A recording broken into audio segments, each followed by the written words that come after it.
Hoje vamos falar sobre 10 detalhes e curiosidades sobre o filme Pobres Criaturas.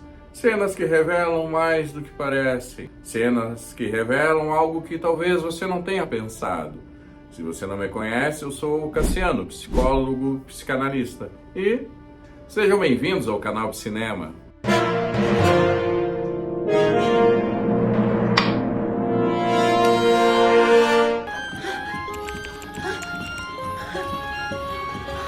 Bella, ela foi criada, parece que ela pulou algumas etapas, ela é adulta. Então ela tem esse jeito desengonçado, principalmente nas primeiras cenas, e quando ela vai para o social, muito se revela esse impacto dela se permitindo, sem vergonha, sem pudor, sem inibições, sem regras sociais. Então isso impacta muitas pessoas. Esse corpo abjeto, aliás, nós falamos sobre isso no último vídeo aqui do canal, eu vou deixar o link aqui na descrição. Aliás, temos uma playlist só com esse filme, com Pobres Criaturas. Se você gostou do filme, certamente irá apreciar o conteúdo aqui do canal. O fato, essa primeira curiosidade, é realmente sobre o corpo sem normas, que ela é adulta. Isso é importante que você fale, ela é uma experiência, ela foi criada. Então, ela pulou etapas, ela não teve uma aprendizagem. E é isso que impacta esse corpo pulsante, esse corpo um tanto quanto visceral. Nós colocamos aqui a dança que incomoda Duncan, mas poderia ser só a dança que incomoda, porque essa cena está aqui pelo fato dela resumir o filme. Duncan, em determinado momento, vai dançar com Bella e ele quer conduzir, assim como os demais que estão no salão, o homem conduzindo a mulher. Mas certamente ela não iria aceitar. E temos uma cena um tanto quanto estranha, bizarra. Bella dança do jeito que quer, um pouco desengonçada, ela tenta guiar o Duncan e fica quase uma batalha. E isso revela muito do que é o filme. Bella foi se descobrindo, Bella foi se transformando sem ninguém conduzir. Ela foi liberdade. E isso incomodou muitos, incomodou o Duncan, incomodou o Godwin, incomodou tantos outros personagens do filme. Ela nessa liberdade, ela livre, sem censura, sem pudor e principalmente sem ninguém dizendo o que ela deve ou não fazer. Isso é muito impactante se pensarmos até nos dias de hoje. Eu falo dos dias atuais, mas na verdade o filme ele se passa no futuro, é um futuro distópico, é um tanto quanto surrealista. Mas claro que eu me referi à realidade. Isso incomoda na realidade. Fort. Sobre a personagem Felicity, você reparou nela? Godwin fez da mesma maneira que criou Bella. Ela não desenvolveu. Felicity ficou na sombra de Bella. E esse fato é muito interessante, justamente porque revela que ela não teve o mesmo investimento, ela não teve o mesmo olhar, a mesma dedicação, o mesmo carinho, tanto para Godwin quanto para o Max. E ela ficou ali, sim, não saiu, não foi explorar o mundo como Bella fez, mas não foi por isso, pelo menos é o que entendemos, que ela não se desenvolveu. Foi porque não houve um investimento, não houve por parte do Godwin, parte do Max. Então ela ficou ali simplesmente à sombra para suprir um pouco a saudade que Bella deixou. Até que, se você reparar, ela começa a ter uma relação com a senhora Prim, a empregada, a governanta, algo assim. E ali ela começa a desenvolver um pouquinho. Depois, no avançar, mais no final do filme, ela parece ainda mais desenvolvida, mas Bella já voltou para casa. Então, o retorno da Bella deu um pouco de espaço para a Felicity se subjetivar. My surgery is yours. É claro que iríamos falar sobre a referência do filme, um tanto quanto clara, que é o Frankenstein. Só que o que é interessante no filme é que o monstro é o criador, não a criatura. E Godwin tem o corpo deformado, mutilado, devido aos experimentos do seu pai, que deixou ele naquele estado. E enquanto Bella vai vivenciando, vai experimentando, vemos nela uma presença muito viva, muito pulsante. Já Godwin, ao contrário, quanto mais Bella vai se firmando, vai se constituindo como sujeito, digamos, tendo um conhecimento, representando a vida, Godwin vai para outro caminho, vai se encaminhando para a morte.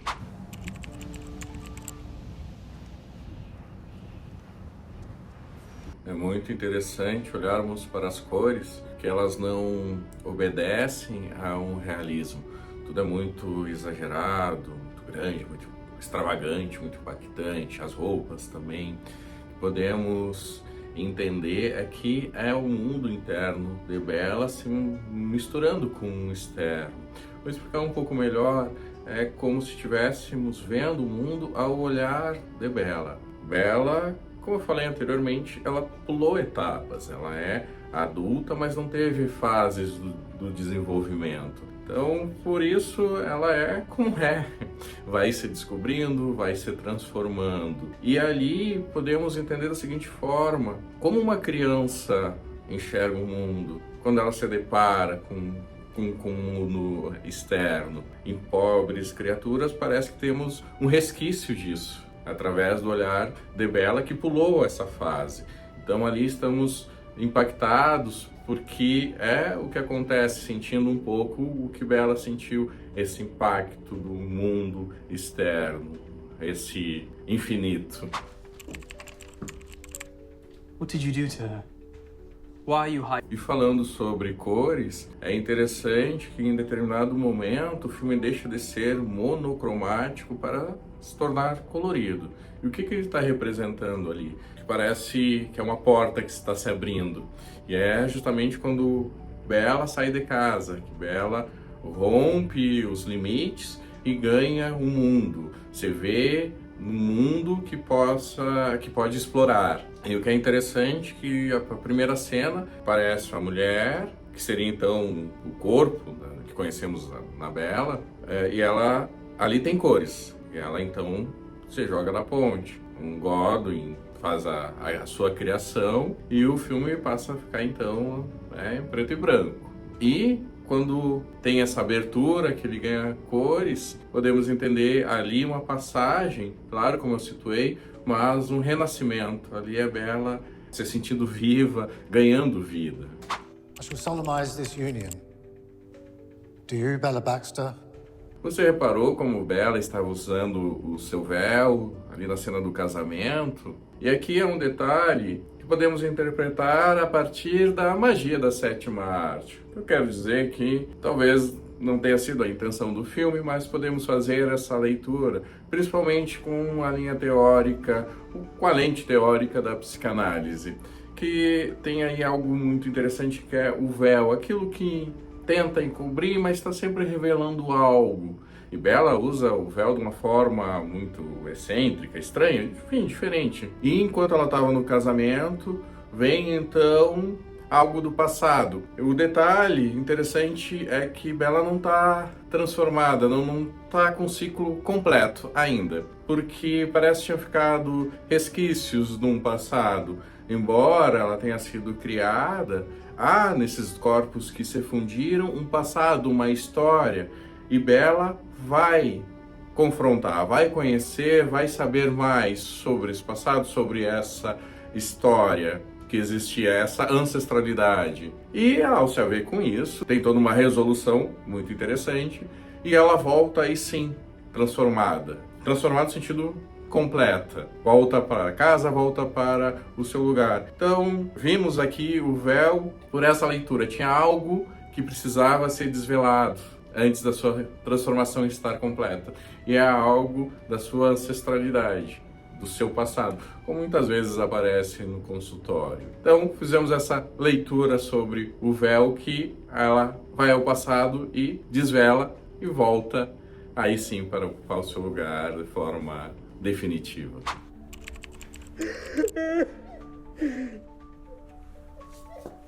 Temos então a lente olho de peixe, o que dá margem a interpretações, porque é aquele momento que a câmera parece se afastar e a imagem fica um tanto distorcida. Podemos ver ali a visão de Bella num simbólico de não se enquadrar no mundo, não se enquadrar nas relações, mas ele é muito interpretativo. Você pensou algo sobre isso?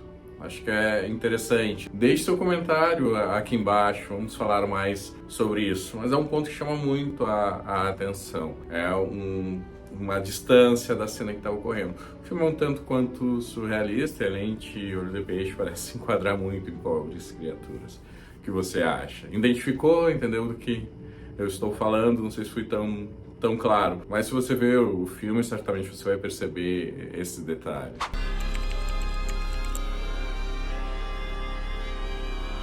Agora vamos observar algumas nomenclaturas. Primeiro nome, Bella. Aqui é interessante porque Bella não é a Bela Adormecida. Assim como Godwin tem aí uma inversão na referência a Frankenstein, a Bella aqui não é adormecida. Muito pelo contrário, também temos a inversão. Ela é uma Bella que acorda. Acorda para a vida sem beijo, sem príncipe, sem depender de ninguém. Vai em busca do seu desejo, da sua autonomia. E justamente isso que parece causar um impacto muito forte no social e até mesmo para algumas pessoas que assistiram o filme. E sobre o nome do filme, Pobres Criaturas, parece que ele nos questiona. Quem são as pobres criaturas? Será que são as pessoas que não conseguem se haver com seu desejo?